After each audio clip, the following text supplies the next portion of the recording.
Hi everyone, it's Lynnea from Miss Ink Stamps, and I cannot believe that Father's Day is in just a couple of days. So I wanted to use this adorable stuck duck stamp set from Miss Ink Stamps, which is totally okay for both Father's Day and non-Father's Day cards. But I thought my dad is definitely the type of guy who uses duct tape to fix everything. So this card is going to be perfect for him. I'm going to be using the In and Outs Mediterranean stencil set from Miss Ink Stamps. I am lining up the outer, just kind of like the border stencil. This is a 3-piece stencil set, so I'm just taking this border, lining this up directly in the middle of my card front, taping it onto the back of my cardstock, and then I'm going to grab some dark black ink and slowly work my way around inking this border. I'm making sure to press my fingers down on either side of that border line. Since this is a thin line, thin lines have a tendency to kind of shift a little bit, but if you put your fingers on either side of that border line as you ink blend, you can really eliminate the shifting. Now I'm going to take the center piece of the In and Outs Mediterranean stencil, spray the back of this lightly with pixie spray, and give this just a minute to set. You need about 60 to 90 seconds for the pixie spray to become sticky or tacky, but it's not going to leave residue on your cardstock. I put that right in the center of my In and Outs Mediterranean border. And now I am using the layered small alternating dots stencil set. So this is a set of 2 stencils. I have the larger of the dots, and I'm going to ink up with some mustard seed distress oxide ink. Give that a wipe. I'll remove that stencil, and then I can grab the second piece of the layered small alternating dot stencil set and line that up right over the top. There are little etch marks showing you exactly how to line this up. And I'm going to come in with some Hickory Smoke distress oxide ink.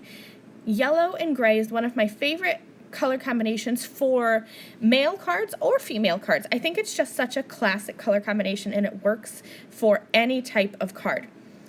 I'm going to start removing my stencils as well as that mask in the center, and check this out. Now I have those alternating dots in the background and that In and Outs Mediterranean border, and the inside is masked off. So I have a perfect place to put my images.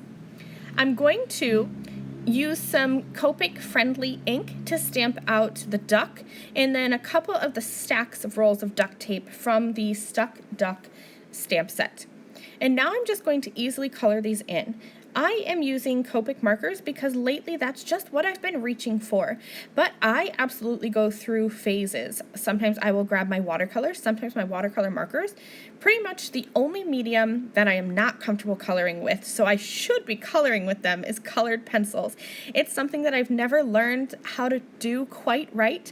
So use what you feel comfortable with. That's the great thing about card making, is that you can use whatever you have in your stash and whatever you're most comfortable with to color.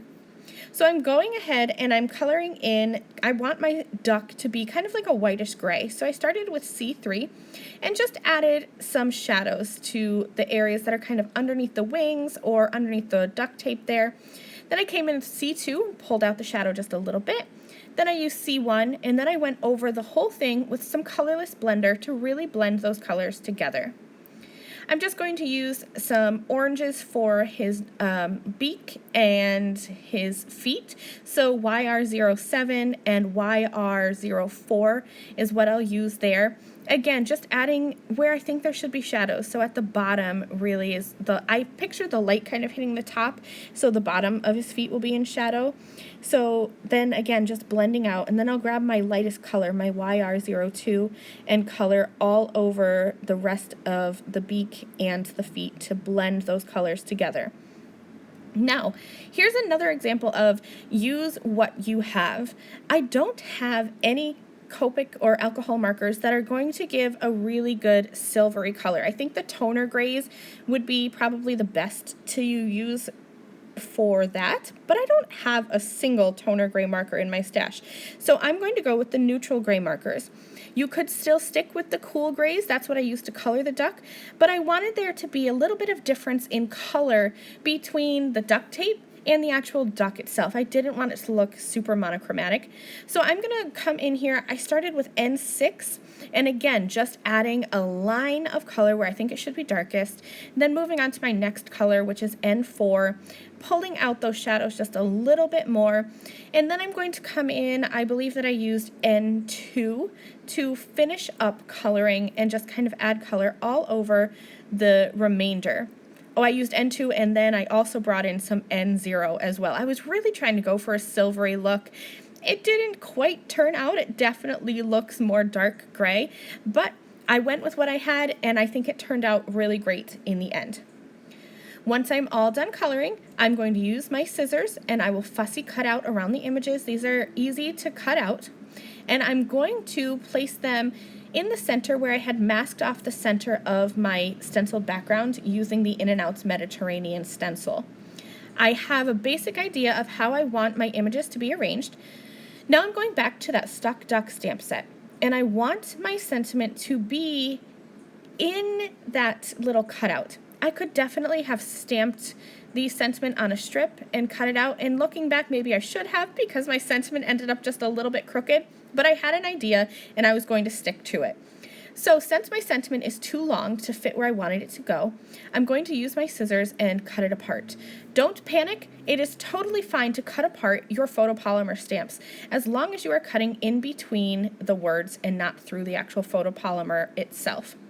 I stamped my sentiment and added my ducks and duct tape with foam tape, and that finishes this card.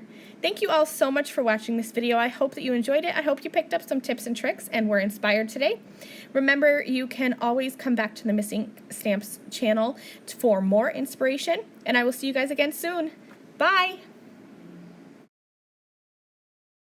Thank you again very much for watching this video. If you liked this video and you'd like to see more from me, please hit that subscribe button that is on the screen now. And here are a few other videos that I thought you might enjoy.